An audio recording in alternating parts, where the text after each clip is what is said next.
Buckeyes Now on Sports Illustrated. I'm Brendan Gulick along with Andrew Lind, breaking down some of the top remaining targets for the Ohio State football team in this class of 2022.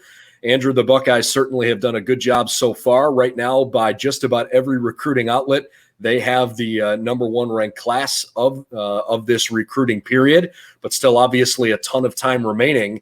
And there are some pretty highly ranked prospects the Buckeyes are still chasing. I know you've got a number here that you're keeping your eye on. Why don't we break them down positionally here? Why don't we start with the offensive line? Who are you keeping your eye on?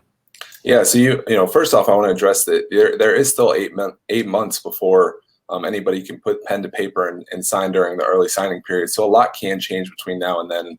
You know, it's nice that Ohio State has a number one class right now, but there's still a long time for that to change. So, you know, getting these couple players is going to be a very important part of holding on to that number one spot. And first and foremost, it's none other than Keonta Goodwin, who is a tackle from Indiana, you know, obviously in Ohio State's recruiting area, if you will.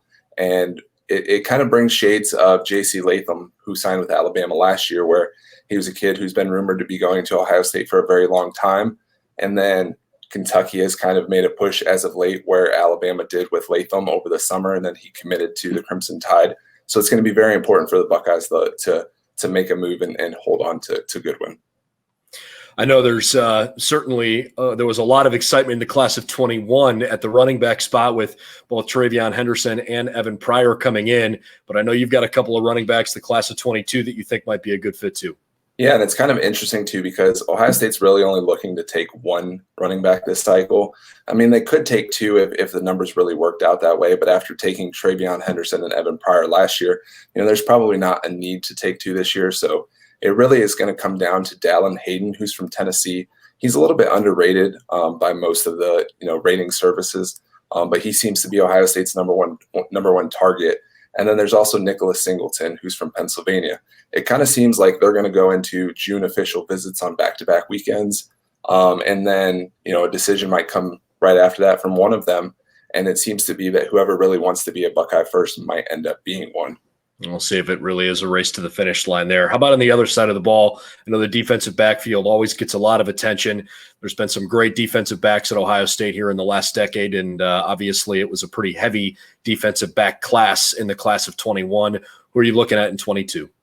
Yeah, very similarly, Ohio State only has one spot open, really, at cornerback after having Jaheim Singletary and Jair Brown commit earlier in the year, actually late last year. And that's down to Toriano Pride from St. Louis and Ryan Turner from South Florida. And it seems to be the kind of the same thing where, you know, they're both very interested in Ohio State. They're both very interested in Clemson. And whoever really chooses Ohio State, the other one seems like they're going to go to Clemson. So that'll be a very interesting battle to watch over the summer as well. Plenty of great Ohio State football recruiting content coming your way on Buckeyes Now, also on our YouTube channel and all of our social media outlets. Andrew will have lots more to come here in the days and weeks to come, and certainly as we shift toward the summertime when a lot of these guys could start taking official visits. Yeah, absolutely. And things get pretty crazy. Yep. Looking forward to it. Thanks for your insight. Yep, thank you.